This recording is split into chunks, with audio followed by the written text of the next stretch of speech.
She tried to tell me that, well, she said the blood pressure was high and that I was gonna have an emergency C-section. And I was like, what? And I'm like, look, I've had a healthy pregnancy the entire time. I'm like, I just started bleeding. I'm like, this isn't normal for me. And she was like, well, if you had to, would you? And I'm like, what? She's like, if you had to get a cesarean, would you do that for the life of your baby? And I mean, pretty much just like giving me this ultimatum of like, do you want your baby to pass away or do you want your baby to live? Hello, and welcome to Healing Trauma Mamas. I'm your host, Midon Wingo. Thank you for joining us as we share in our stories and experiences of healing from childhood traumas and birth traumas. Listen as we discuss our struggles, our failures, our strengths, and our victories, and all those lessons we've learned along the way. Why, hello, Healing Trauma Mamas. Welcome back to the podcast. I'm excited that you took the time to join us. Get to have another wonderful guest on the podcast today, a beautiful woman getting to share her journey through motherhood with us. And I'm just excited for her to share her story and what she has on her heart. So, with that being said, Ryan, would you mind introducing yourself and maybe tell us a little bit about yourself? My name is Riane Binkley. You were my midwife and helped me bring Ulysses here, Earthside. I'm 37 years old. I am from Nashville, Tennessee. I live here in Texas now. I've lived here in Texas for about 7 or 8 years. And yeah, this is my third child, and you're my midwife. Thank you for coming on the podcast. I know it can be a hard thing to come on and talk about, what it seems like a very public space. So I really thank you for coming to share because I know you have lots of great insight to share with all the mamas listening. And I know it's really going to help somebody. I think that's how we learn so much is by sharing our stories and sharing, different errors that we've made and things that we've learned and things we did really well and getting to help other moms glean from that. It's a beautiful thing that we get to do. And so I know you are a big proponent of sharing stories like that and wanting to help others. And so I'm really thankful that you took the time to come and talk with us. So, where would you like Thank you to for start? having me. I love Oh, absolutely. I love starting at the beginning, wherever that might be for you, where you would like to start, that'd be great. I don't know if you wanna talk a little bit about your ideas about womanhood when you were younger and what you were thinking about children later, or at any point that you would like to start. That's completely up to you. We share all kinds of things on this podcast. I think when I shared, I started before I was born. So you are welcome to share wherever you'd like to. I am not exactly sure when my womanhood started. I came from a pretty broken family, and I think I was really worried about myself. My mother kind of forced me to do a little bit of the raising of the children, and that's I think that can be a very helping experience, but she was a little mean to me, so I think that made it a little worse. I knew that I wanted kids, but I really wasn't sure what it was like to have a loving mother and loving people in my life, so I think that kind of scarred me a little bit of wanting to be a mom. But then I had some things happen in my life, and I got pregnant at a very young age when I was 16. So it was kind of, what decision do I wanna make? And, let's move on. Let's try to go forward and move to the ideas of what's happening to me, and I decided to keep the baby, and I didn't have a lot of support with that, but then once I decided that that's what I wanted to do, my grandmother got on board, and I was very young and living with her when I was pregnant, so I was still a little girl just having a baby, wasn't really Mhm. sure what was going on. It wasn't until my other pregnancies that I feel like I was able to redeem myself a little bit. I don't really know if I even knew what motherhood was until my last 2 pregnancies, that I was Mhm. able to bring my children earthside with home births. I had a very vague, naive experience of motherhood, and it wasn't till I was older till I was able to heal a lot of my trauma and work on my own self to realize what being a good mother is and what real Mhm. motherhood is. I mean, I know all mothers are in motherhood, but sometimes we focus on ourselves and not our children, and I've learned that now that I'm older, I realize the errors that I've made. A lot of times that happens when we're young and first having children, especially that young. You're still growing yourself, and so it can be harder to be more focused on motherhood, and you're still, like, a little bit about me, that more immature, Mhm. um, state where we're just still we haven't gone through so many other things in life where we need to learn Yeah. and grow. And with trauma, because we've talked a lot about that, like, you don't know what you don't know, and you're responding from your previous experiences. And I think for you too, correct me if I'm wrong, but you kinda just went with, "Okay, I'm pregnant. Okay, I'm gonna go get an OB and go to the hospital because that's what everybody does," and, kinda just rolling through this process, do you think? Yeah, correct, and my grandmother was an RN, and she was Mm, retired, but she was always with the techno-medical model of birth and care, and that was something that was second nature to her. I mean, honestly, first nature, and going in and getting, my induction and getting epidurals. I didn't want an epidural, she pushed me into having one, and all these things that happened in the hospital, she was just pushing me because I trusted her, and I thought she knew what she was talking about. But also, I was very young, and I didn't research for my birth, I didn't study. I think I looked up baby names more than I did about my birth. I had no idea about anything, and I don't even know what medication they gave me, and it's kinda sad I don't know anything about my birth that happened. I do know that I wanted a vaginal birth, and I made that happen. My induction wasn't going well, they wanted to give me a cesarean, and I remember thinking to myself, "Oh, we're not doing that." But they broke my waters, they gave me morphine, in my IV to give me an epidural. I mean, I'm not sure. I could have been Cytotec, it could have been Pitocin that I was on. I just remember that, he was posterior and a lot of my contractions were all in my back, and I was very scared, and I wasn't dilating until the nurse came and stepped on my catheter and my IV and really brought me to a level that I was like, "I have to have this baby, like, get out of my room," like, and I think the animalistic part of me was like, "I have to have this baby," like, I felt attacked, like, I don't think I felt in a very safe element, and I think that helped me dilate and bring forth Connor into this world. mm, and you did it. That's Yep, I great. did it. Yeah, I remember putting the mirror there, and I got to watch it, and it was a very magical experience. Even though it was in the hospital, I still enjoyed it, but, they took my baby, and they wouldn't give him back to me, and I had to beg for my baby. I'm like, "Please just bring him to me," and they wouldn't. It took them hours, and Mm, who knows what was going on in between that time. I mean, I'm just young, and now I couldn't imagine taking my golden hour away from my child and me. yeah. Yeah, that's right, but you didn't know. You didn't know at the Yep, time. I didn't know, and, Yeah, it makes me sad. I'm sure there's a lot of other girls and women that don't know either. yeah, and you did the best way what you had at the time, and you had a grandma That's guiding you true. through the medical system because that was the That's normal yeah. for her, and yeah, that's the best you can do at the time. So moving forward then in motherhood, that was probably a little rocky for you as a young Yes. mom having a newborn. Yep, and I did breastfeed for the first few months. My breastfeeding journey went really well.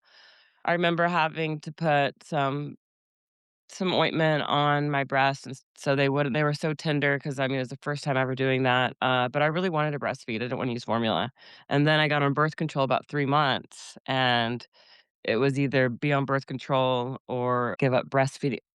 The medication wouldn't allow it. At the time, I'm like, "Oh, I don't need another baby right now. This is important to me," and I stopped breastfeeding, but he did get about 3 months of my milk and, That's great. switched to formula, yeah, and I never really had to deal with him being colic, from that, and I'm very much appreciative now that I'm older because I've learned that a lot of babies have a lot of trouble with dairy and, goat's Yeah. milk, I mean, all kinds of stuff. Every baby's different, it's not a one size fits all. So, I'm very thankful that I had a really good baby. He slept through the night, and, my motherhood, I got really blessed a little bit, I feel like, with him sleeping the night. I didn't realize true motherhood until I got older because my babies did Mhm. not sleep through the night, and I was breastfeeding, so they were waking up every, 2 or 3 hours wanting to be near me. Yeah, as they should. Yeah, as they should. Yeah. So, I love it, it keeps me on my toes, and I think that's a gift that we're given to not from others to not be in a full deep sleep because we're still have our eyes on a complete all around us. And when you enter into a deep sleep in motherhood, especially with a new baby and you're sleeping 6, 7 hours straight, your body just goes into sync mode. And I think, a baby waking up every 2, 3 hours, you get on this schedule where you're like, okay, I have to be aware and awake of what's going on and I have to be able to hear the baby moving and all this. Yeah, I absolutely. think it helps mothers be able to know if their baby's breathing funny or if, there's a sound that's not normal. I think it helps us stay on our P's and Q's, definitely. I completely agree. I was just saying this to a mom yesterday that, the reason we only get into a light sleep is because mom's ears are always open. And this Mhm. baby will make a funny noise and it'll wake you up. And this baby will just move or breathe a little odd and you're going to be awake because Yeah, that's your natural instincts are to do that because your job is taking care of that baby. And it's a beautiful thing. It's just, you have to adjust is a different it's a different normal. It's definitely that whole yeah. adjustment that you talked about going from the whole more me-centered, life to centered around this baby and taking care of them. That's a very different thing because you have to give up your sleep and give up, your time to nourish this baby and take care of this baby, and it's a big growing process. It is a big growing process, a beautiful growing process. I'm so thankful and I feel so happy to be a mother. I didn't want another child after my first kid. I was like, I'm just gonna have one child. It's gonna be it for me, and then when I got older, I was like, "I want another baby, I wanna try again," and it was during COVID and all that crazy stuff with the government was going on, and, uh, the doctors tried to tell me that, you couldn't have visitors, and I was like, "You know what? I'm gonna try for a home birth," and that's where it all led. My home birth journey was, like, wanting my own freedom during birth and having people, like, not tell me what to do. I love that. So you advocated for yourself and you went and changed directions? I did, I found a midwife here in town, and, she had a birthing center completely different than you, and I went there every month, and then it was a lot different. Uh but now that I've experienced you being my midwife and another person, it's wild still how the care changes so much. I see I'm in a lot of birth groups on TikTok, and a lot of people like to call midwives medwives, and they really talk about the people at the hospital. They call them medwives, but there's also a group of women that they like to call certified midwives medwives as well. And I could see how somebody would say that about some of those people that were my midwife. That she wasn't as loving and caring, and I can see how it was more I don't know, just more medical. I just now that I had you, I was like, wow, that's the love and the caring that someone's supposed to be for you during your birth and pregnancy. And I felt so cared for with you, and I just try to advocate for certified midwives so much because I'm like, you can have a natural, psychological, true birth with a certified midwife. Like, okay, you want the free birth experience, you can still have that. Roderick says that all the time. He's like, it's pretty much like we had a free birth. They kinda stayed out of the way, and I'm like and he's like, "We just did our own thing." And I was like, "Yeah, they're just there just in case?" So, I think sometimes people forget that you're allowed to, kinda do your pregnancy and your birth the way that you want to, and advocate for yourself, and make sure you get somebody that has your same views and morals, and wants to experience it the way you want to experience it.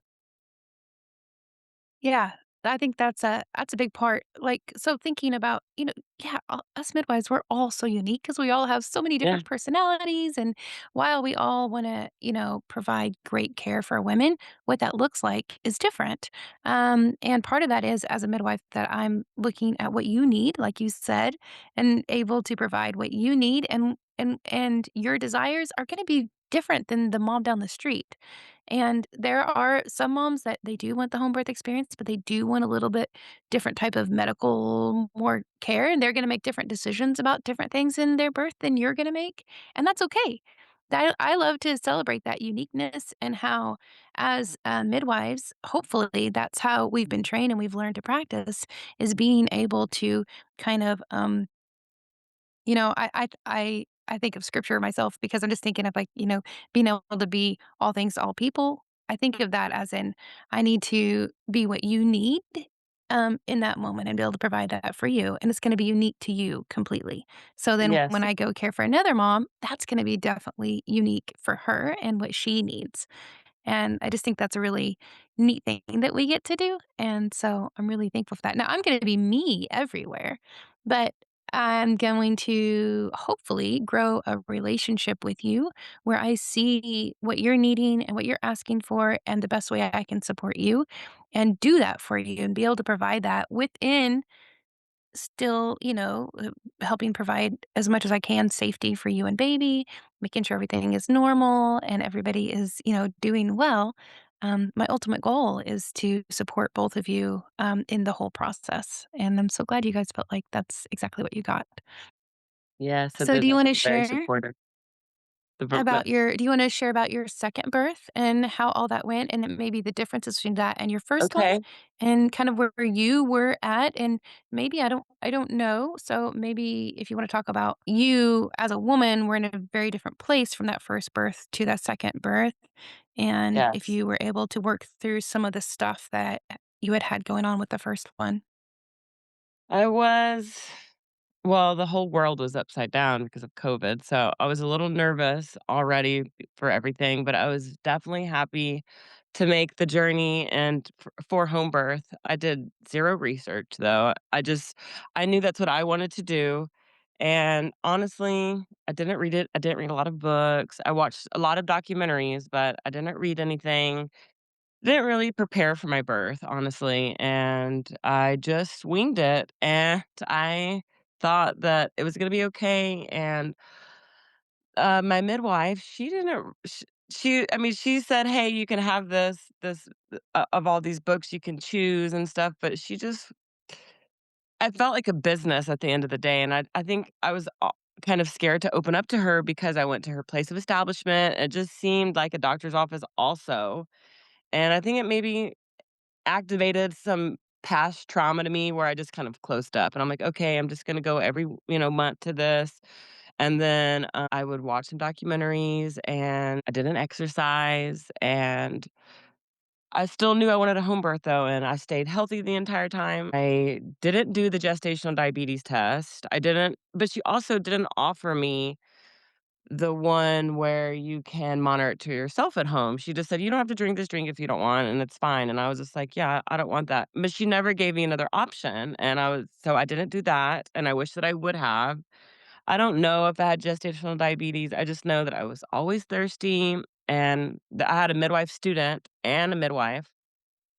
The midwife student, she recommended me getting some minerals and adding it into my water. It didn't help. I remember I was always thirsty, and I remember I was having some pains, and it scared me so bad that the pain was so severe in my rib cage right under my breast, and I was like, "I'm scared something's wrong," and she's like, "Well, are you bleeding? Anything wrong?" I'm like, "No, but I'm scared." I'm like, "It's really painful."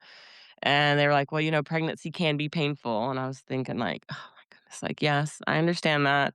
But I had to go get, an ultrasound all the way into Abilene, and she had a I'm pretty sure she had an ultrasound machine. It was one of the older ones, but it hurt my feelings that I had to go all the way to Abilene to do this, and it ended up being nothing.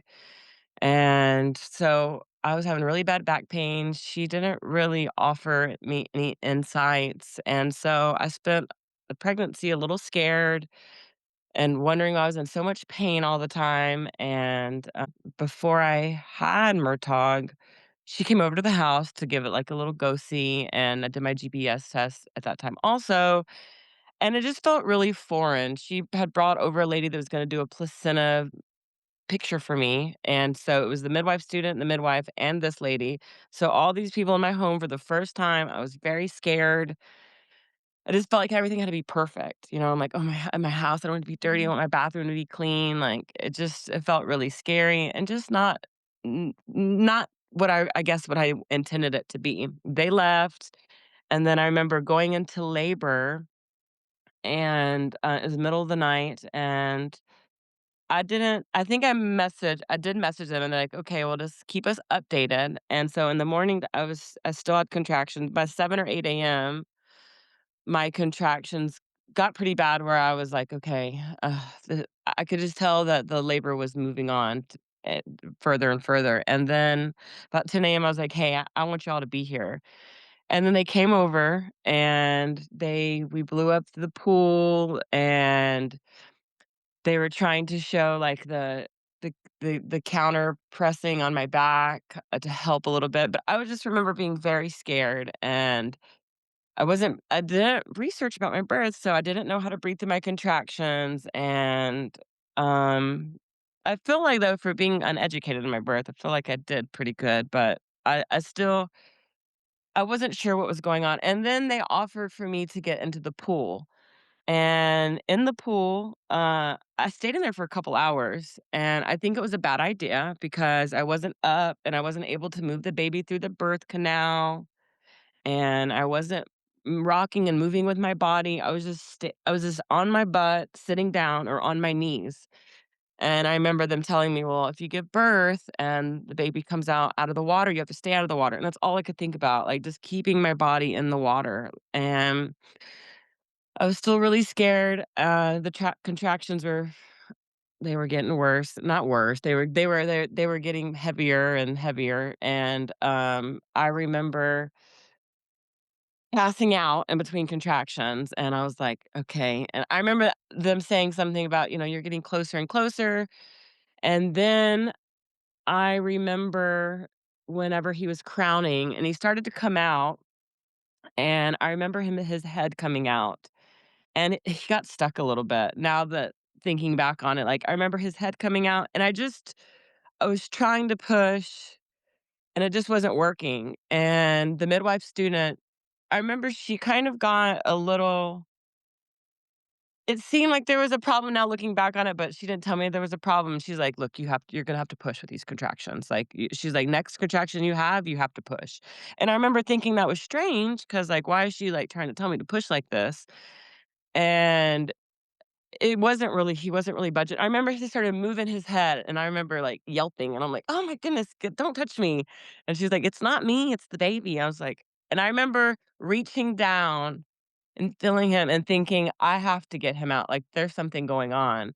And I remember she told me to move my leg and my position. I remember I moved my position, and I breathed, and I just pushed him out in one time. And now looking back on it, I think that it was a little case of shoulder dystocia a little bit, and that's why she was like, "Hey, let's get this baby out." But also, I feel like if I would have been out of the tub, now moving around the way I was supposed to, I don't know if that would have happened because now, after I had birth with the 3rd, I moved around the entire time, and I felt so much better. And looking back on it, I thought to myself that was the problem. Like, my body was just stuck in one position pretty much, and he wasn't able to move down. And he was over 9 pounds, but I do believe our bodies are made to mold and are made to even push out 11-pound babies perfectly fine naturally. And, I think that it was from sitting in the tub for 3.5 hours instead of wasn't time for me to get in the pool. Like, okay, maybe get in the pool for a little bit, relax, feel the warm water, and then get out. And then I should have maybe taken a shower, and then I should have been not exercising, doing a little bit of yoga and moving my body, but I wasn't.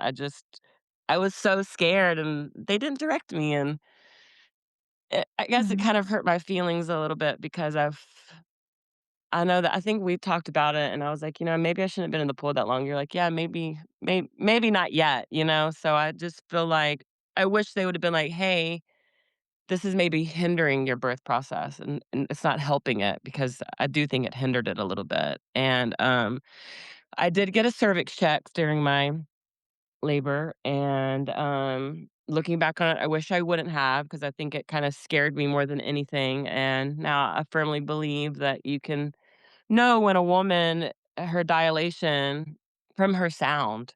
And I know there's times, where it's needed. I know me and you've experienced that, so I do understand, but I think a woman in her natural state, I really like a lot of what Ina May Gaskin has to say in the sphincter law, and you're somewhere and people are reaching their hands in you. It's not necessary. It's gonna scare you more. Your body feels it and it's gonna be thinking, "What in the world is going on right now? Like, you need to be leaving me at peace a little bit." And your body's not at peace. It's almost like it's a war with itself because 'cause you're not in a natural state. You're kind of still on edge. Yeah. Yeah, absolutely. And and there's a lot also for people that have had past trauma that's just going to bring trauma and things up that is not you definitely don't want during that time. And we want her to stay in a nice peaceful state and calm and relaxed. And if the body remembers things and it's going to bring up stuff, that's not going to be helpful for her and for the labor at all.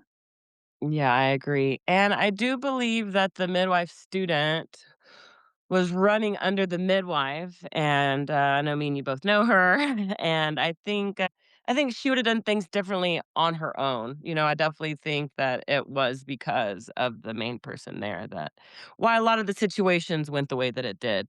She was learning under her, and,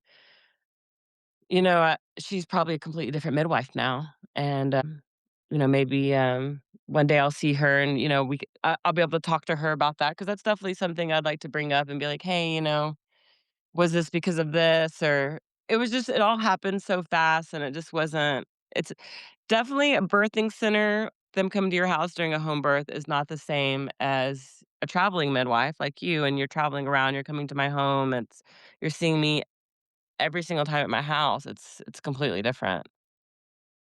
I do think you get a different level of relationship when that So, comes.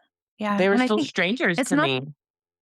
well, and it's not that you can't build that relationship, like, Yeah. it can happen, but sometimes it doesn't because of the differences there, because I definitely do see that different relationship building does happen, Yeah. so I'm thankful that you felt like you had a better relationship then, so do you how was your postpartum after your second one? How do you feel like you did as a mom differently and some things you learned? Well, my older son was still in the house, and my postpartum was a little bit different because he was able to help with things, the dishes and cats, and so he was able to help with the cat litter, and Murtaugh's father was able to just really dedicate, I guess, more to us instead of having to do stuff around the house, and, but when Murtaugh was 10 days old, or maybe it was 11 days old, he wasn't nursing well. He started having some bile, it was green, and so I had to rush him to the emergency room. So that made my postpartum very scary. Rushing him to the ER, and then they're putting all these machines on him. They're poking him. I think they might have given him a shot. I don't know. I feel really bad because I didn't even ask. Like, they took him from me, and they started doing stuff, and they had to run all these tests, and come to find out, he just needed to poop. So that was very scary. And, I had to stay in the hospital, I think it was for a night or 2, and I'm getting mastitis in the hospital because I was wearing a bra, and they were like then I didn't do vitamin K, and I didn't do the eye medicine, the zithromycin, or I'm not sure what it's called, but, the eye goop, and they were trying to tell me, like, "You have to get this, like, you need to do that, I can't believe you didn't do that," and they coerced me into putting the eye goop in his eyes, and I didn't advocate for myself. I was just so scared, and they tried to say about the vitamin K. I was like, "No, I'm not doing that. Everything's fine. Like, he's already past the point now. Like, he's getting his own vitamin K." I personally don't vaccinate. They were trying to force me to vaccinate, and they're like, "He needs the Hep B before he leaves his hospital." They tried to tell me that I was gonna be in trouble if I didn't, and then they tried to tell me that I wouldn't be able to get a pediatrician and all this stuff, and they were just fear-mongering me, and they really just tried to pressure me and coerce me, and I said, "No, I'm not doing that. I will find somebody, that will," and they had about 5 people come in to being like, "Can you please explain to us why you're not vaccinating your child?" And I just was like saying like, "'Cause I don't want to." Like, that's because I don't want to, that's the end of it. And, I made sure they didn't take him anywhere away from me, and then I think they asked about circumcision once, and I was just like, "I'm not doing it, like, we're not doing this, it's something I've decided," and it was just because my eyes had already been opened a little bit from my first pregnancy and my first birth in the hospital, and my viewpoints were just different, and it was wild to see how pressuring they are to people, and I just thought to myself, if maybe I I didn't have, just a little bit of support system that I did have, how easily coerced I would have been to be like, "Okay, like, sure, like, let's do this," and, that's something that can be never taken away once you Yeah. some of those things, so that was very scary, but after that, when we ended up leaving the hospital, they said they couldn't find anything wrong, they sent all kinds of stuff to other hospitals and all kinds of specialists, nothing was wrong with him, and I was like, "Okay," and so we went home, and I ended up getting mastitis, like, 2 days later, 100 and something fever. The midwife, she was still helpful to me. She told me to go get some stuff from the health store, and I did garlic and oil of oregano on my feet, and I was able to get rid of the mastitis, no medicine besides holistically. And, from there, my postpartum was very good. I his father, he was off working, so it was just me and my oldest son and Murtaugh, and I felt like it was very easy for me. My oldest son was helping do the cat litter, and he was helping do the dishes, and all I had to do was snuggle my baby and make sure we ate, and it was very nice, and it was Nice. very, very different with this one. But I will say, I researched and I prepared for my birth so well for my 3rd birth with Ulysses. For your 3rd. So, do you wanna Uh, jump into then, like, the start of that? So yeah, there's yeah, I mean, feel free to share what all you want. I'm an open book, so well, you are I welcome to share whatever you want about all of it at from the very beginning to whatever you wanna share. okay, well, so I ended up getting divorced and started living my own life, and from there, I met a man I really liked, and I do track my ovulation cycle, but I was tricked a little bit, I think, from the universe. I think I was meant to have another child right now, so I ended up getting pregnant, and, I didn't I wasn't planning on it, but once it happened, I was so happy, and I knew to myself, I want another home birth. I'm like, "I can't go any other route as long as I have a healthy, low risk, pregnancy and everything's fine." I was like, "I'm gonna do a home birth." And that's when I found another woman, I don't know if she was from Abilene or what it was, and she called her or messaged her, and she was like, "Oh, I'm sorry, I just stopped being a midwife." She's like, "But I have somebody for you." And so she sent me your information, and I looked at your website, and I was like, "Oh my goodness, she's so lovely." And I'm like, "This looks so magical." And I'm like, "She just seems so wonderful." And I'm like, "Your whole website, it was just so it just made me so happy inside." And so I called you, and I left a voicemail, and no, maybe I talked to you first, and then I can't remember. I know I did leave a voicemail once when I decided I wanted You you to be did. my midwife. You I know know why I I didn't hear the voicemail, by the way? Why? You wanna know where Why? I was? What I was doing? I had At a just I'd just done 2 births back to back and was trying to drive home from Lubbock from the last birth, and I only made it to Post, and I was pulled over in Post and trying to sleep in my car in the middle of oh the day. oh my goodness.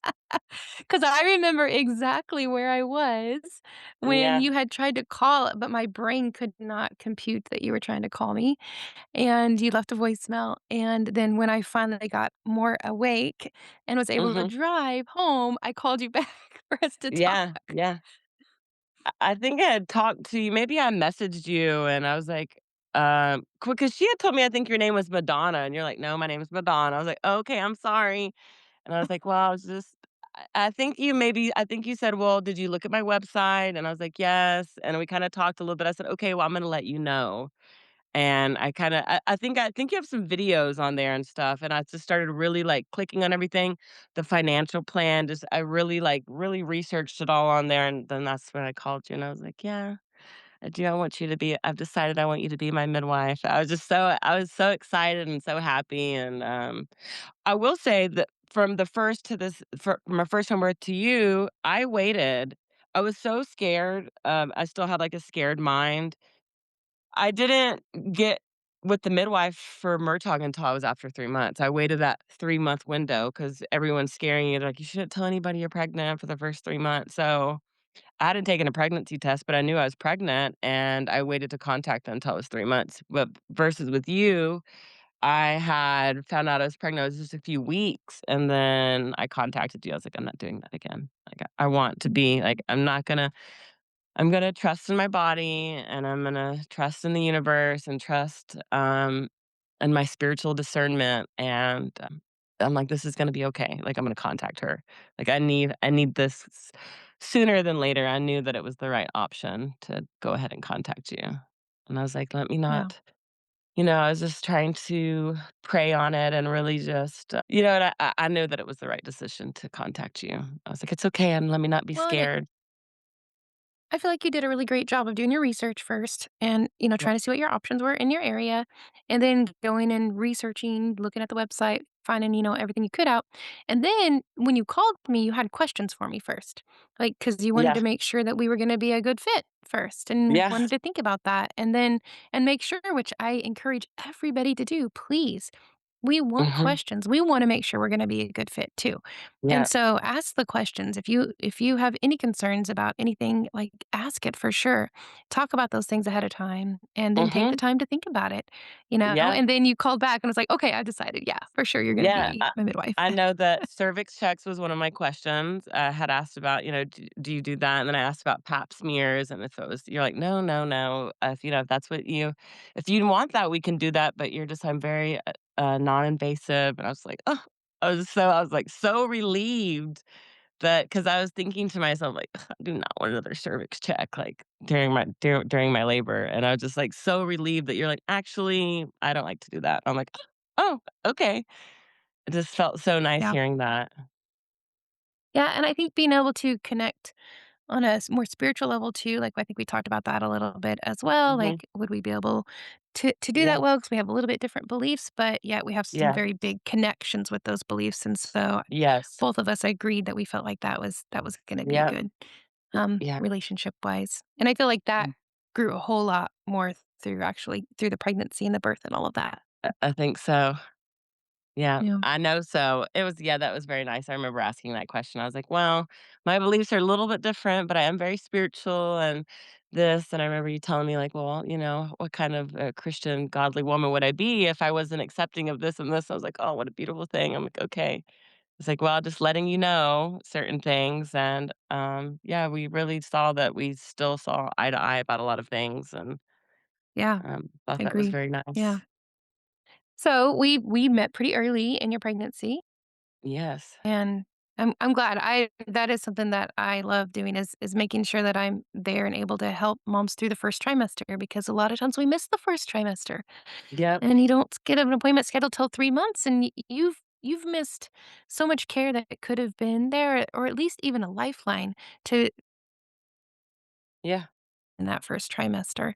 So I'm super glad that we were able to meet early and kind of connect and you were able to know that okay, you've got this established care and somebody to reach out for questions and all of Yeah. that. So I think it yeah. was like 6 weeks, 6, 7 weeks. It was pretty Mhm. early on. That was very nice. Yep. And I remember you were able to use your butterfly ultrasound. I wanted to see the baby, and we were able to see him, and he was just so little and tiny and sweet in there, and I just felt the warmth. I was just like the journey of motherhood. Like I was just so excited to start my new home birth journey. It just felt I had done a lot of growth in between because Murtagh, he'll be 5 in January, right? Ulysses is only 8 months, so they able to do a lot of spiritual growth and, healing some past trauma from my mother and my father, and, I know we've talked about I was a dancer for many, many years, and, I had a lot of trauma with that, and, I stopped doing that when I was pregnant, and, after stopping, I realized, from your other podcast, there was a woman, she said, like, 90% of women that are dancers have sexual trauma, and that's the truth. We're just really trying to be in control of a situation, and really, at the end of the day, we're not in control. Like, yeah, we are. We're getting paid and all this stuff, but it's we're not in control of the situation. We just think we are. We're still being manipulated a little bit, and I kind of needed to realize that. And I'm not knocking it. I have lots of really good girlfriends that are still in that career, and it helped me become the woman I am today. And it's just not the journey for me anymore right now. Like, it's just definitely, I can just tell that, especially after having another home birth. And I think having unmedicated births, as silly as this might sound to some people, it really led me on a very euphoric pregnancy journey, and, like, it's like you're able to, like, really connect with your spiritual self, and it really just showed me I don't about being a woman and about motherhood. Mm, And, if women want to use epidurals and they want to use pain management, then more power to them. I feel like everybody should research and know what they're doing, but if that's the decision they make, I'm happy for them.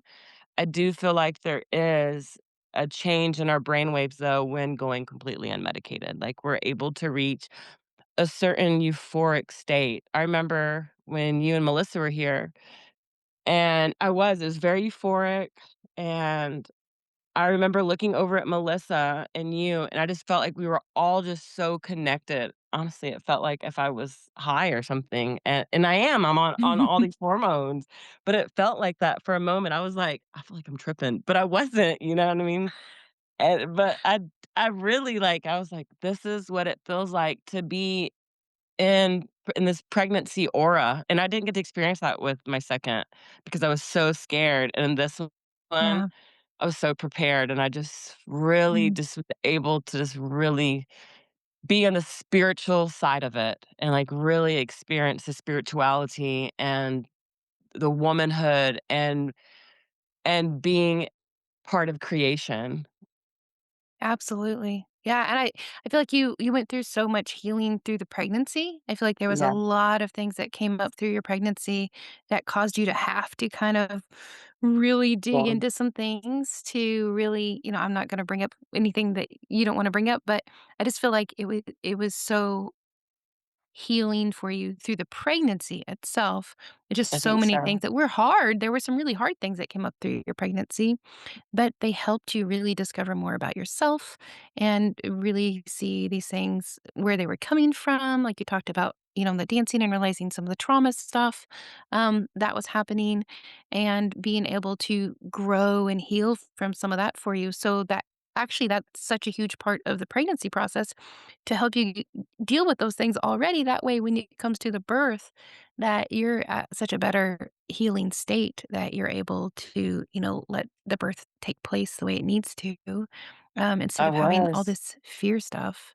Yes, and I know we talked about that and really learning what activates me and, like, what activates this sense of anger and coming from a place that that's not even who I am anymore, or I wanna be at. And just, I think being alone here because Roderick was in California and, separating from Murtaugh's father and being alone here and dealing with a lot of stuff with my older son, I really had to just do it by myself. And I know that I had people here, but really having to double down and, like, really being like, "Okay, like, it's just me here, like, me and my baby and my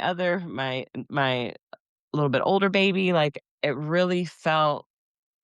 it was just a new experience. I had never experienced that, like, being so alone, but not being so alone, and I really had to sit with my feelings and be like, "Okay, this is the accomplishments I wanna do. This is how I want to be better." And, it was hard for a while. Like, I did sometimes some days I felt real worthless, and I was like, I'm not. I'm growing this beautiful being inside of me. I'm not. Like, I'm just being activated. And, I'm thinking about, like, I miss my mom, but my mom's not here. Like, what can I do to fix this? Like, there was a lot of times where I realized, I've never personally had a dear experience with postpartum depression and baby blues, but I can see and understand how it happens to women. Like, I had never really been Mhm. able to understand how that can happen to women, and that might have been really naive of me, but being alone and having to sit in my feelings, I realized I'm like, there's women that do this all the time that are actually alone and they don't have a mate and they don't have a partner and they don't have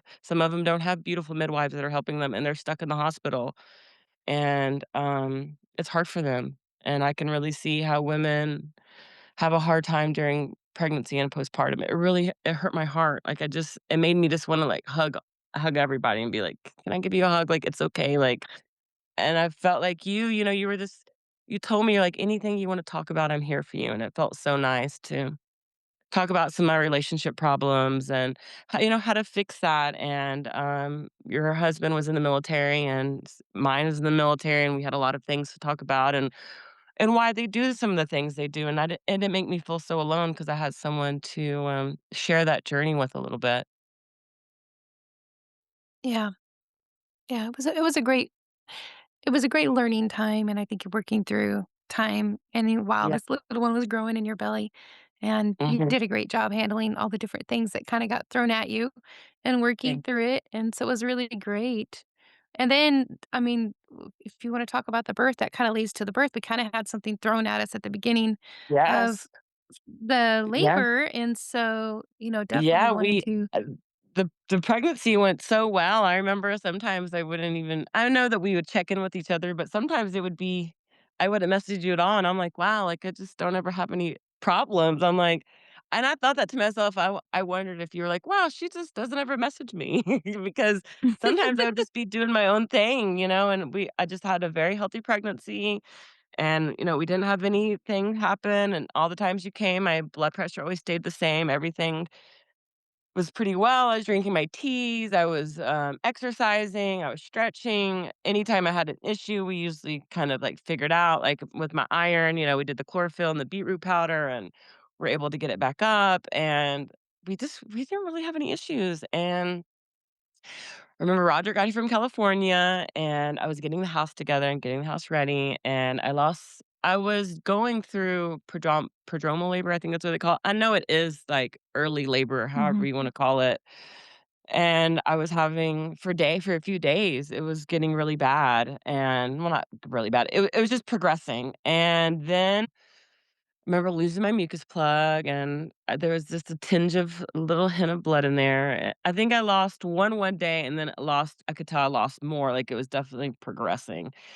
And then, I guess that was on let's see, he was born on the 21st, so was it the early morning on the 20th, I guess, on Easter, um, it was, like, midnight. It had just turned midnight, and it was raining really bad.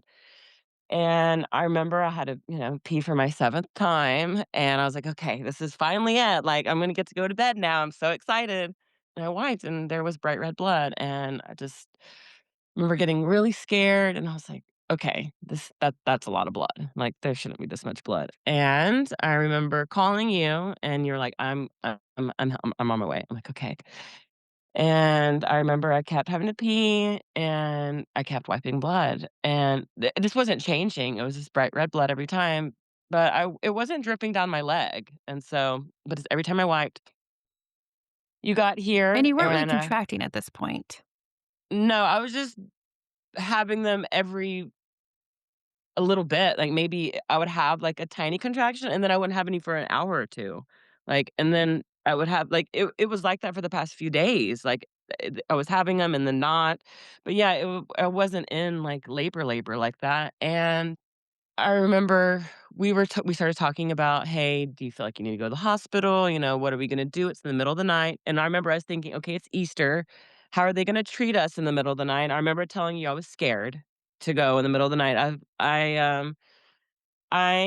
I don't know if I told you this, but I firmly believe that obviously there's a spiritual war going on, and I believe that at nighttime, sometimes it can get a little scarier, and I know that's my probably fear of being scared of the dark a little bit, but I was like, I do not wanna go to the hospital right now, like, the spiritual warfare is in my mind, and it's really heavy right now. I was like, I felt really unsafe going to the hospital at 2 or 3 AM. I was like, "This is just not what I wanna do, like, how are they gonna treat me? What's gonna happen?"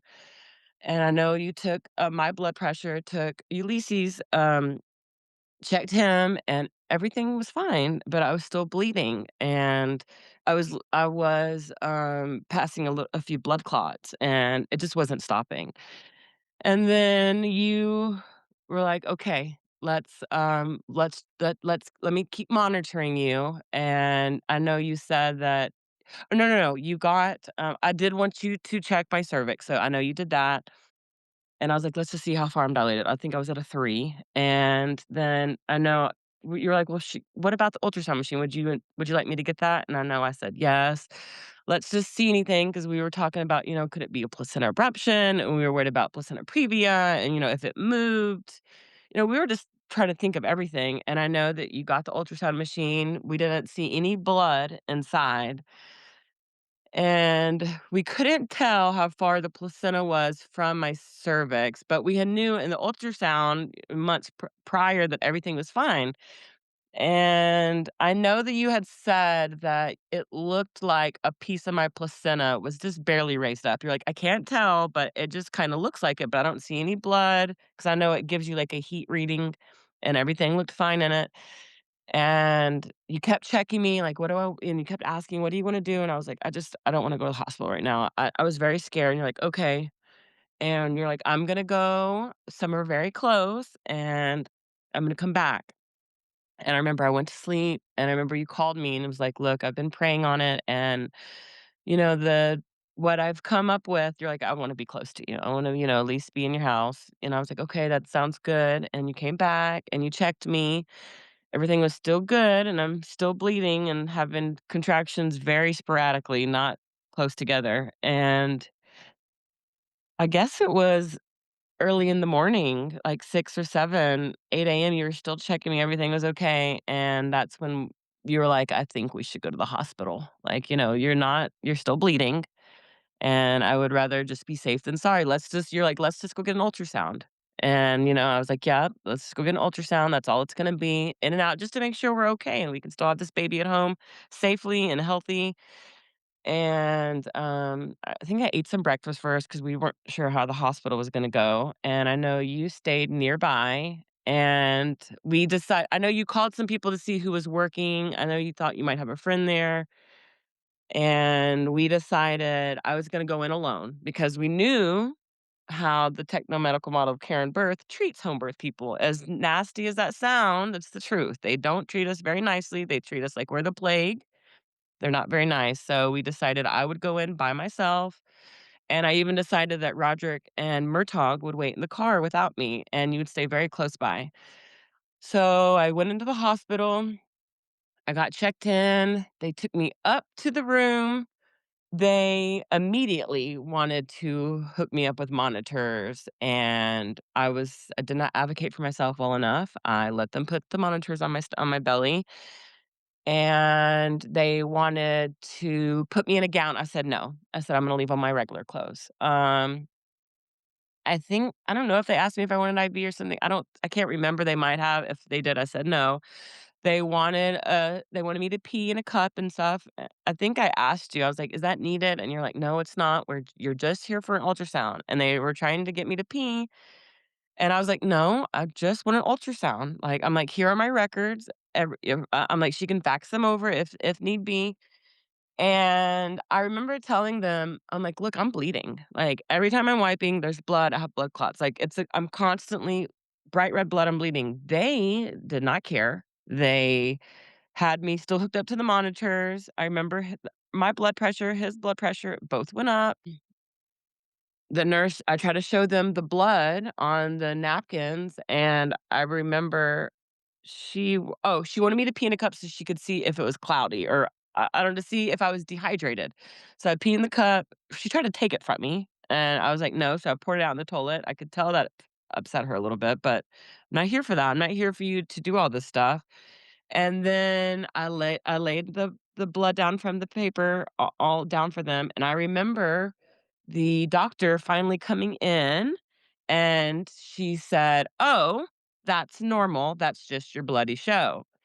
And I'm thinking to myself that this is not normal. This is not my bloody show. Like, what is she talking about? But then she tried to tell me that, well, she said the blood pressure was high and that I was going to have an emergency C-section. And I was like, what?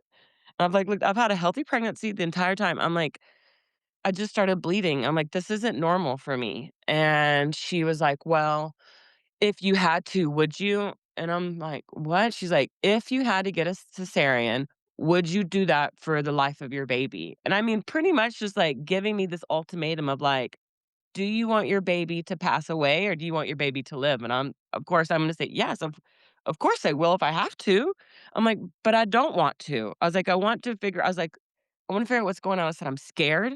I have to ask permission to go to the bathroom because every time I had to pee, I'm having to pee every few minutes. They're having to come in, unhook me. I'm going back in, and I'm not used to that.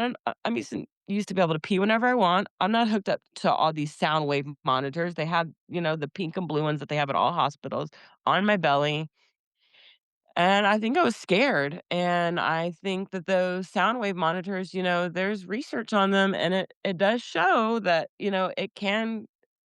it is technology at the end of the day, and it is sound waves, and that I think it was scaring him. I think that he's not used to those sound waves, and I'm in a scared environment, and I think that it was bringing my blood pressure up. I think it was bringing his. I was already scared because I was bleeding, and they're like, "If we can't get this back down to normal, you're gonna have a cesarean." And I'm just thinking, "Oh my goodness, what." I remember I messaging you. I sent you a picture, and you said, "Drink water for me." They're like, Did they bring a jug?" And I'm like, "Yes." You're like, "Down it." And they're like, and then you're like, "Ask them to refill it and drink it more." I'm like, "Okay." So I'm trying to drink water, and I remember saying, "Hey, like, I don't wanna be hooked up to these." And they're like, "Well, the doctor needs this information." And I'm like, "Okay. Alright, fine." And then I remember telling you, like, "Okay, can you come up here?" Like, I'm like, "I can't." I remember thinking to myself, like, I feel so defeated. Like, I can't do this anymore by myself.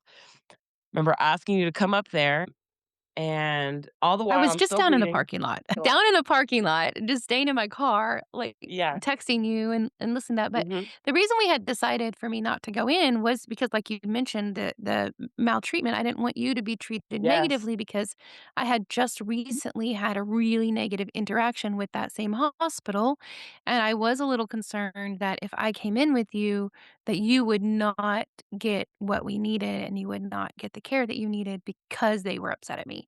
And so I Yeah. didn't want that for you, and you would agree, like, yeah, you were like, "Yeah, I think that's smart too." But then you got to this point where you were like, "No, no, no, that's it. Like, I'm like, you guys are freaking me out, and Yeah. I've had enough of it, and you asked me to come up." I'm sorry, didn't mean No, to it's okay. interrupt you, Yeah, but you go ahead that's and how I see from felt there. it. I'm like, "I need Madonna up here." Like, I'm like, "I can't do this anymore alone." But like you said, that's I do think at the time that was for the best because they were already being pretty rude to me, and I just couldn't imagine, like, you being in there with me, and you got And up this whole time there, you've been waiting just to get an ultrasound. Like, we only to had get an just been ultrasound. waiting and waiting. That's all Hours. we wanted was an ultrasound just to verify placental location, verify we didn't Hospital was have. empty. Hospital was Yeah. Well, it very, was a very empty. holiday, Yep. Yep, Easter, and nobody was there. if it had been during the weekday, we could have done it differently. We could have gone to a different, like, diagnostic ultrasound Mhm. place, but it was on the weekend, on a holiday, we had to use the hospital. That was our only Yep, option, and all yep, we came in is you asking for an ultrasound to verify that, like, you don't have a placental abruption and you don't have a yeah, placental previa. We just wanna make sure that yeah. that is all fine, And I had and already they been up just there man. for a while, for a couple hours when I told you to get up there. I at least probably been up there for an hour and a half, 2 hours, Mhm. and they were like, "Oh, this is normal, you're fine." All the meanwhile, I'm bleeding, like, red, bright blood, like, I just think back, I'm like, at what point did they think that was okay? Like, this is clearly an emergency, I'm a pregnant woman, like, you need to get me an ultrasound.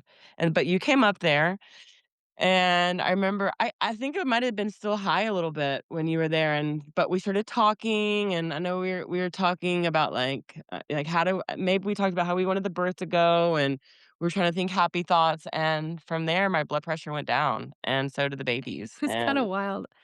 I ended up mhm. taking a picture of the monitor because I was like, if that doesn't tell you, like, the difference in your body when you feel safe and when you don't feel safe, Yeah, like, baby's heart rate was up, your heart rate was up, your blood pressure was up, like, everything was all heightened. And once we were yeah, able to talk some things out and talk, down a little bit and talk, just figure out, okay, what does this look like? What's happening? What's probably going on? Like all the things. and you felt like, "Okay, I'm taken care of," and you can take a deep breath, like, all the stuff resolved. It all Ye resolved. Yep, and then they were able I think I told them, I was like, "Can you please take these off?" And I think that it had gone down a little bit. And I remember the nurse, I just remember seeing the shock on her face a little bit. She was just like, well, it's gone down and, okay." Like, they were just so surprised that we were able to fix the situation. I guess they thought that it was gonna stay high and they were about to do a cesarean, and maybe that's what they were planning for, and it was just kind of, I'm sure that doesn't happen a lot to them. I'm sure women stay scared in the hospital, and that ends up being a cesarean, because I could only imagine Mhm. if I wouldn't have had you and I wouldn't have a good support system, I probably would have had an emergency C-section. And I also believe that if I would have just stayed there and I would have kept bleeding, they would have been like, "This is a problem. Like, you shouldn't still be bleeding." And they still would have given me emergency section because they wouldn't have believed that I could trust my body, or, they wouldn't have believed that I could trust me. I think that, oh, it's Roderick. And I think that, yeah, I don't think it would have gone well for me. But you got up there and the hi, and the is he hungry? No, he's okay. And, I think, everything went down. I remember you taking a picture, and, I remember they unhooked me, and I was bouncing on the ball, and still, we were waiting for the ultrasound. It still took a while after you got up there for the guy to finally get me, and he had to wheel I remember he had to wheel me down there, and we had to go through the entire hospital all the way to the wing where the ultrasound was, and on the way there, it was still empty, and we went back to the ultrasound, and it was still empty. And I remember thinking to myself, I'm like, this is so wild. Like, there's nobody in this hospital. Like, why are they not getting a pregnant woman that's bleeding into an ultrasound sooner? Because what if it was something serious? Like, the doctor said it's my bloody show. That was not a bloody show. Like, there should not be that much blood. Like, that's not okay. I mean, it was okay because everything was fine, but I believe that's because I trusted in myself, and I trusted in Ulysses and mother baby unit, us together, and I trusted you, and I knew that everything was okay. And I remember us going back to the ultrasound room. The guy was like, "You can't come back there." And you're like, "Well, I'm advocating for her, like, she's, not understanding what's going on." And the lady was like, it's fine, she can come back here." And we went back there, and she was very nice to us because I remember, her telling us that she wanted a home birth, but she wasn't able to, and I felt like she kind of had a small connection with us, and she didn't treat us as poorly as some people would have. And we were talking, I remember she complimented my fluid, and she was like, "Wow, she's like, "This is beautiful." She's like, "I've never seen fluid like this." Like, I was like, "What?" She's like, "Yeah, this is absolutely beautiful. Like, it just looks so good." And I remember she said that it was some cloudy stuff in it. I think after the birth, we realized that was probably the vernix in it because he didn't come out with a lot of vernix on him. So I think that's what was in there. But she looked at the placenta. She measured everything. We found, I think it was, my placenta was like 10 centimeters from my cervix, so it wasn't previa. And she said that it wasn't a placenta abruption. She's like, everything looks fine. And we're like, "Okay, well, let's get going." And I remember getting wheeled back, and you're like, "Let's get out of here. Let's go have this baby." And I'm like, "Yes, like, let's go have the baby." We got back to the room, and I remember thinking like, "Okay, like, let's wrap this up. Let's get out of here." I remember I told Roderick and Murtaugh, I told them on the way of us getting wheeled back up there. I was like, "Go ahead and go to the room." So they met us up there. And then we all were in there for maybe 20 minutes. And then the doctor came in, introduced herself, in with the nurse. I felt like she was very cold to you. I mean, I expected that. And then I do remember telling her when I first got there, if you have to check my cervix, I understand, but I don't want to. Like, it's for emergencies. Like, if you have to, like, I'm willing to do that.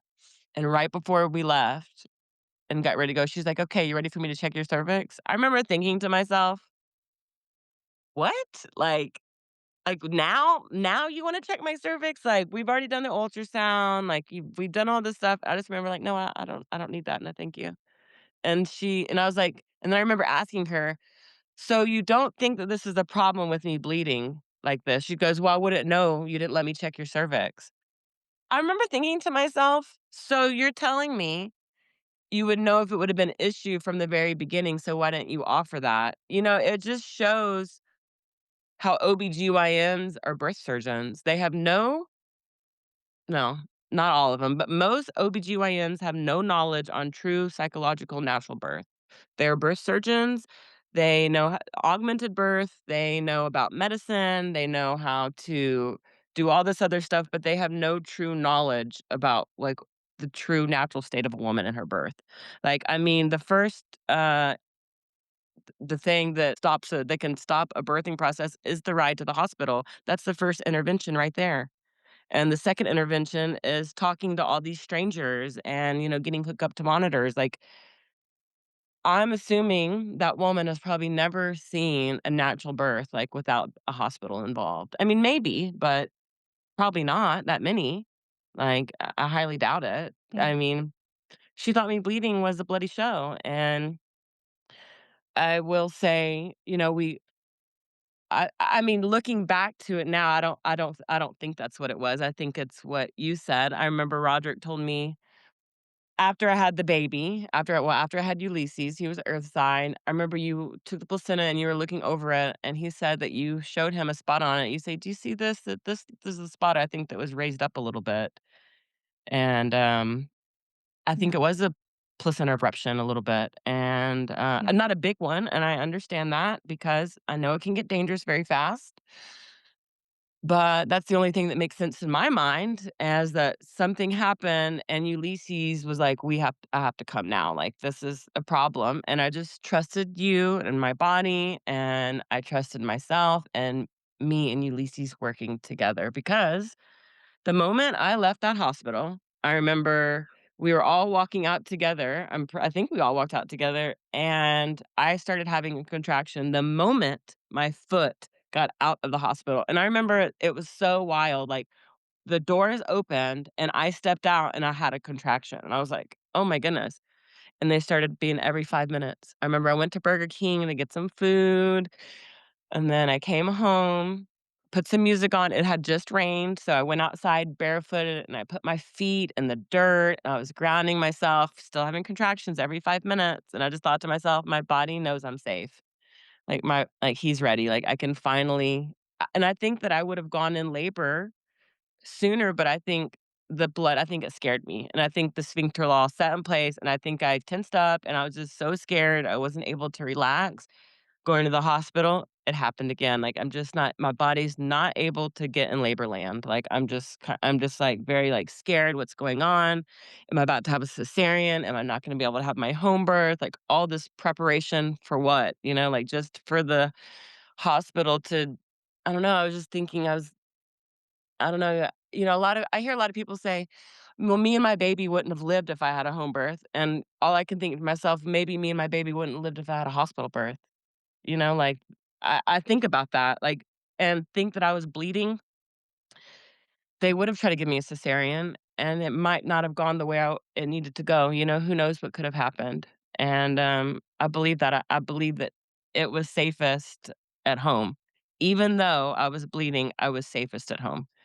And, after I remember putting my feet in the ground, the contractions were getting closer and closer, and I got in the shower, and I was like, "Okay, I'm just gonna rinse off the hospital, and I'm gonna enjoy." I might have washed my hair, and I remember thinking he was about to come out like the Ferguson reflex or, the fur people Mhm. call it. I swear, it felt like he was about to come out, like, looking back at it, like, I think if I would have just been like, and, like, bear down, I think he would have shot out. Like, I just think he was ready. And I remember I was scared, and you're like, "You are in charge. I am on my way, but remember, you are in charge of this. Like, you tell him that, that you're not ready yet, and, you want to wait on me to get there." And you're like, "You are in control of your body." And I just remember talking to him, and during this birth, I felt so much more spiritually connected to my baby and talking to him and loving him differently than I did Murtagh. I was just so spiritually inclined with this one, and I remember thinking and telling him, like, "Please, not yet. Please, I'm already very scared, like, I'm already bleeding. I don't know what's going on right now. Please don't come yet, please." And I'm just, like, pleading with him and just all the powers. I'm just, like, praying. I'm like, "Please, no, not yet." I'm like, "Just wait for Midon to get here." Like, that's all I want. And I remember I had a blood clot come, and it was pretty big. It was probably the size of, like, a tennis ball. Like, it was a pretty big blood clot. And I wonder now looking back on it, I wonder if that's because I was, like, clenching, not clenching, but, like, bearing down, like, so that he wouldn't come out, and I wonder if all that blood, like, coagulated, and then, like, I had the big blood clot 'cause I it was very strange, and we remember we thought my water had broken, but then we realized it hadn't, and I was like, "I don't know what happened, I just released some fluid." And this huge blood clot, and I know that you were still, like, 20 or 30 minutes away. I just remember just sitting on the bed, and I just was, like, trying to be very calm, and I'm like, "No, don't come yet, don't come." But I think that I would have, and I probably would have been okay. Like, I got on the chuck pad and stuff, but I was just so I did not prepare for that. Like, I did not prepare for what happens if I go in labor before you get here. Like, what happens if I have the baby before you get here? I hadn't, like, prepared for that. I was like, "Oh my gosh, I prepared for everything but this." So, it was kind of fun, like, thinking back on it like, "Okay, well, this is what I could kind of fix next time," you know what I mean? Knowing how to cut the umbilical cord and knowing how to, be prepared for hemorrhaging and stuff. I hadn't prepared for that, and I was just like I Yeah. thought to myself, I'm like, "I'm so silly." Like, I prepared for everything else but that. And even But you didn't postpartum. end up No, everything is fine. I waited for you, and then I think my body was ready to have the baby, but then I think that he was like, "Oh, okay, we're not doing it right now, then fine, I'll wait a little bit longer." And then Murtagh was up running around, and I think that I was still in mom mode, that I was trying to get him ready for bed. I was so proud of myself. I ended up giving him bath while I was in labor and doing all this stuff, and I felt so mean. There was one time he was like, "Mom," and I'm like, "Murtagh," I'm like, "Please." And I remember just, like, thinking to myself, like, if he would just shh for a second, I could probably have this baby right now. you But were, he like, just in transition for sure during yeah, that for a time. long time. Like, I just think if I could have just I should have just been ignoring him. I should have been ignoring him, but it's that same thing, that sphincter lock, like, my body didn't feel like it was still having to parent and mother, right? So it's like, okay, like, I'm still having to handle this child. I'm not ready to catch this baby yet. And I remember 20 minutes after he fell asleep is when my water broke and Ulysses was born, because my water broke, and then, like, just 8 minutes later, 10 minutes later, Ulysses was born. Like, and I thought Yeah, it was so funny that once Murtagh went to bed, I was able to have the baby. Just boom, boom, boom. It was yep. very, You could it focus on the task at hand. I could focus the task on hand, and I feel like I worked in my contractions. I really worked on my breathing, and it was just very nice. I know that y'all were checking the baby and me, and our heart rates and stuff. And I think everything stayed at 140 pretty well. Like, even through my serious contractions, I know that his heart rate didn't. Yeah, he did excellent. Yeah, he did wonderful, and I remember I will admit, I was still scared, like, I was bleeding, I didn't and I was having to pee so much, every time I wiped, it's just bright red blood, I'm just like, "Okay," I'm like I just remember telling myself, "Everything's fine." Like, I remember, like I'm like, "Our heart rates are good, my blood pressure, it's okay, it's a little, like, chaotic right now, but, it's okay, like, everything's gonna be fine," and I just trusted. I just trusted that everything was going to be fine. I was like, "Nothing negative or bad can get me." Like, I am in my sanctuary, I'm in my safe zone, like, I have the utmost power guarding me, like, nothing's bad is gonna happen. Like, this is all gonna be fine, and, he was born, and Roderick caught him, and, we didn't do the birth tub because I was bleeding. I didn't feel comfortable getting into the tub because I really wanted eyes on everything, and I just felt like in the tub, that wouldn't have worked out. Yeah. And, it was just very powerful, And I will say after he I I remember us handing them to me, and then I remember Melissa saying like, "Okay, it's the placenta's coming," like, "You guys are kinda asking me and pressing and making sure I'm not bleeding." And I was still kind of in a euphoric state, like, I don't even I know Roger cut the placenta I mean, cut the umbilical cord, but I don't even know how long it was. I know we didn't do it right away, but I was just still kind of, like, in, like, a zone, like, I don't even know how long we waited. Like, I just was still Most of the kind time, of ends up like being an hour or so. It's yeah, just we because were there's just no kind rush of for it. we were just doing our own thing, and then I think I was just so tired though, from all the blood I was losing also, and then, we weighed him, and, um, I remember asking Roderick to make me some cheese toast, and it was terrible, I was so upset, but I was like, "It's fine, I have my little baby." Um, and, yeah, it was just so beautiful. I do wish, though, that I would have advocated for myself more in the hospital.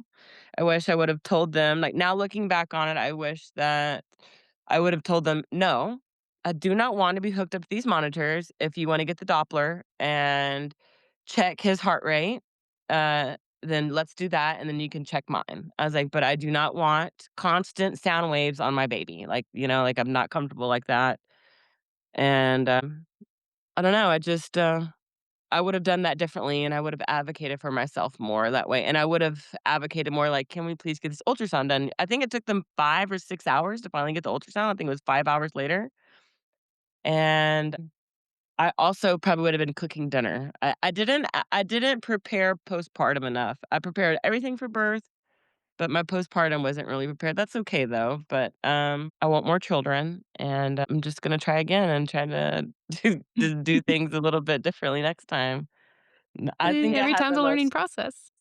magical, spiritual, divine experience with you, and it really from my 2nd home birth to my 3rd home birth, it just showed me my true womanhood power and what I'm capable of. Like, Roderick told me, he goes, "You didn't even look like you were in pain." I was like, "I didn't?" He's like, "No, you just look like you were just peaceful." I'm like, "Well, it did hurt a little bit." But I was just so prepared for the ring of fire. And I was like, I knew what the contractions were gonna feel like. I was just so prepared. Like, I just knew what to do. I knew that it was gonna be okay. The only scary thing was the bleeding, and I would safe to say now I do think it was a little bit of a placenta abruption, a little tiny one, but I think to myself, like, I can't believe the hospital, like, how many women have problems like that and they just, like, send them home, and then a problem really does occur. Like, I'm just so thankful that I was educated and you're so educated and, Melissa's educated, and so thankful because clearly the hospital isn't educated at all. Like, they were just I'm like, "That's so terrible." Like, I think to myself, I'm like, "What a terrible experience." Like, all these beautiful women and young moms that are experiencing this at the hospital, like, trauma. There's so much unneeded trauma in their lives. Like, it's just so Yeah. sad. It Well, made and me we monitored you closely. We monitored you both really closely, watching all the things, and I'm so thankful it worked out because it did go pretty quick once, everything really kicked in and all mhm. that for you. And yeah, it was beautiful to see you just, like, diving in to yourself and having such a spiritual experience, which is what birth is. I mean, it's a transformative process, Yeah, it is. and it is so beautiful when you can dive into that, and yeah, it changes us completely, and it's neat to be the observer of birth there with you and seeing that transformation. It's Yeah. gorgeous. It was a beautiful experience, and it was so magical. I'm just so thankful that I had you, and you're just so smart. I just tell people all the time of just how what a beautiful person you are, and I talk about breech birth a lot with a lot of my mom groups, and I was like, "Well, my midwife is trained in breech," and, they're like, "Well, that's dangerous," and it's just sometimes, like, I can just tell sometimes people are just it's just they're just uneducated. Like, the techno-medical model of birth and care, you tell a woman that she can't have a breech vaginal delivery, she's gonna believe them. She's not gonna do any research for herself a lot of times, and she's gonna trust these people because that's what we're taught. We're taught to trust these people. And you tell a woman, like, "Sorry." Like, we can't do breech vaginal. That's because no, they're not even trained. Like, that's wild, and And you went our to a seminar or something, like, a little bit before Ulysses was born. You had gone to revamp it up a little bit. Yep, that's true. Well, and the power of our words, you were talking about, they're telling these women they can't do things. Like Mhm. that, our words are so powerful. Yeah. And telling somebody that they can't do it, like that's just a terrible spot to be. Maybe you can Yes. say, like, I'm not comfortable with it. I'm not trained for something, but telling somebody else like they can't do it, their body can't do Yeah. something. Yeah. Absolutely. I never want to do that. Mhm. So, I'm so thankful that you did advocate for yourself. You see things that you could have done better, yes. But again, you did the best you could with the information you had at the time. And did you learn something for next time? Yep. And so that's I great. And you're did, going to be able and to I use that. tell all the women in my group, I just tell them, to make sure they're advocating for themselves. And I see all these women, coach pushing. All these women, they're like, "Well, I pushed for 6 or 7 hours and nothing happened." I'm like, "Wait, what?" They're like, "Yeah, I pushed for 6 hours." I think to myself, they're still doing this in the hospital. They're telling women that they have to push all this long, and I try to tell them, like, the Ferguson reflex is real. Like, your body will just go into mode and shoot the baby out. Like, you don't even have to do anything. I remember asking you that. I'm like, "Do I need to push?" And you're like, "No, no, no, just you can just do h you just take your time and you do what makes you feel comfortable." But from my last home birth, whenever she was like, "You need to push," me not realizing she's saying that because she probably thought shoulder dystocia, and she's like, "I have to, like, get this baby out now. I don't wanna scare her.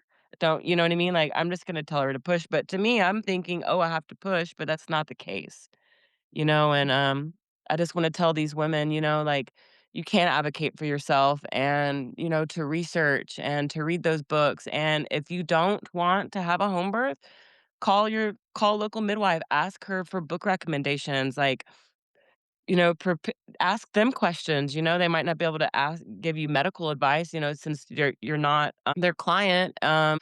And but I feel like if a woman called you, you could give book recommendations. I know one time you had a girl call you. You told me that she left the hospital and was like asking you questions, and you're like, "What do I do?" Like what? Am I gonna go help her if she needs help? Like, like, isn't this my job as a midwife to help mothers? Like, and she was having a hospital birth, but she felt compelled to call you. And I think our natural instincts, I think women are waking up and realizing for low risk women, we can do it. And if you want to do a free birth, okay, but be prepared for that. But if you want to have a midwife, okay, and make sure that they meet the criteria that you want and make sure you're asking questions and know that a midwife, especially one that is trained, can help just as much in a low risk pregnancy that a hospital can. If not, sometimes you'll have a better outcome, especially for low risk women, because there are so many medicines and all kinds of stuff that happen at a hospital that women don't even realize happens. And I think it's harming us as women. We're not remembering what I hate to say what we're born to do, but, like, our bodies are made to give birth, from where breastfeeding, where there's a little bit space between the infant's nose and our breast, and we are designed for this. Like, we are powerful, we are mini, like, we can do this. Like, we Yep. just have to get back into that state to remember, we're powerful. And, you hear people like, "Oh, well, women were dying all the time." Yeah, because there was no sanitation. And honestly, was it the Industrial Revolution happening in the late 1800s whenever medicine started happening? They were pushing midwives out because they were saying it's, woo-woo pseudoscience, and they were pushing all the midwives out, calling them witches, and all the males started coming in, not washing their hands, babies are dying, and all this stuff. Yeah, because of the sanitary things, like, women and midwives knew how to handle stuff, and then once medical stuff started coming in, and twilight sleep, and they're doing all this stuff, like, women forgot how powerful we are and, like, what we're capable of and, like, what we can do with the help of our village, like, what we can do. Like, we are very Yeah. powerful creatures, Absolutely. and I think it's possible. Everyone's like, "Well, what about a shoulder dystocia?" I'm like, "Well, I don't know for positive I had one, but I'm pretty sure I did with my first home birth ever." And I was like, all my midwife did was tell me to move my leg. And I tell people about me bleeding, and I'm like, I'm pretty sure I had a small placenta abruption. I was like, my midwife, she handled it. I'm like, there was at no point where we were scared, like, "Hey, we need to like, this isn't okay." I'm like, "We trusted ourselves." I'm like, "It's possible." Like, it just goes to show you, like, even when something that is unusual happens, it can still be a variation of normal. Like, what Yeah, variation of normal is this? You know, like, is this something that yeah. needs a hospital, or is this still a variation of normal that we can handle? I mean, you've told me that you had to get really up close with a woman's cervix. I mean, not cervix, her, from where she was posed for hemorrhaging, maybe you did say cervix, but, had to give her some medicine, and you're like, "We got real comfortable with her uterus." That's what you said.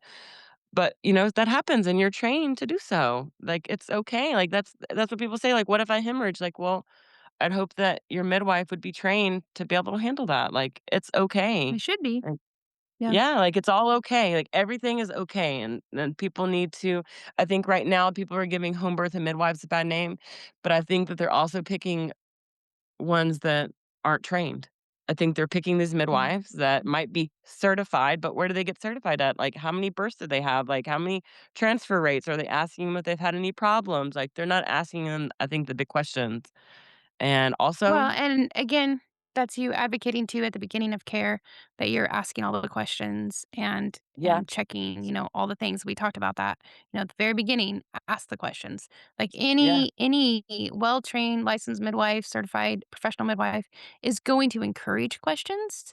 Like yeah, ask about my licensing, ask about, where I went to school, ask about all my stuff, all my training. Like I encourage you to ask those questions. And if they're offended by those questions, then they're likely not the midwife that you would like to have. I So agree. encourage all those questions. I Did you wanna say agree. one more thing? I thought I Oh, heard I you was gonna saying say, and something. also I was just gonna say, I hope more women want to read and study birth. Like I hope that they do Yeah. want to like read books, and I know a lot of women do, but I hope that for women, like I pray for that. Like I hope that we can step back into our power and realize that just a few books and a few documentaries can do that for us. And asking the questions, Yeah. and we can advocate for ourselves and have a better birth rate. In the United States of America, we have one of the worst fetal and maternal death rates of any developed country, and that's not home birth. I mean, less than 2% of their home births. That's 98% of births in the hospital. So, Yeah. I hope that women can see that there are problems in the techno-medical model of care and birth, and I hope that we can advocate for ourselves. There is a mom in my group, and she had a hospital birth, but she had a psychological birth, natural birth in the hospital, but she was able to advocate for herself. So I hope that women that are having hospital births, they're advocating for themselves and realize they can say no. Like they don't have to have a cervix checks. They don't have to have the stuff. They're allowed to say no. Like it's okay. And part of, your desire for women to recognize the power that they have and to advocate for themselves and really, like, prepare themselves for that birth. I mean, that's also part of sharing stories like you're doing right now on the podcast and sharing experiences Yeah, and being able to learn from them and be able, share and talk with people, about it because, I things agree. seem foreign and, yeah, you're more fearful when you're like, "I don't even know anybody that's ever had one. I don't know any Hmm. positive stories about it." But when you share like you're doing right now about your stories and your experiences, that's going to help empower somebody else to realize like, "Oh, wait, I have that same power. I can step into that Yeah. too and I can get myself prepared for that." So I want to thank you so much for sharing Yes. Ryan with everybody and you have lots of different experiences and I think it's beautiful. Thank And you. we're all learning. I learn at every single birth. I always learn something new and sometimes multiple things. And every woman who's going through the experience is going to learn something too. And it's going to carry her into the next time or the next experience. And so I Yes. love that you embrace that. Thank you for letting me share. It's my first podcast, so I know I was jumping around a little bit. I was a little nervous, but You did a great job. I thank appreciate you. you. Thank you for Yeah. coming on. Yes. Thank you for listening. May you be encouraged and strengthened by what you've heard today. Remember, you are dearly loved by your Creator, so be who He created you to be. May you go in peace, friends. Till next time, Shalom.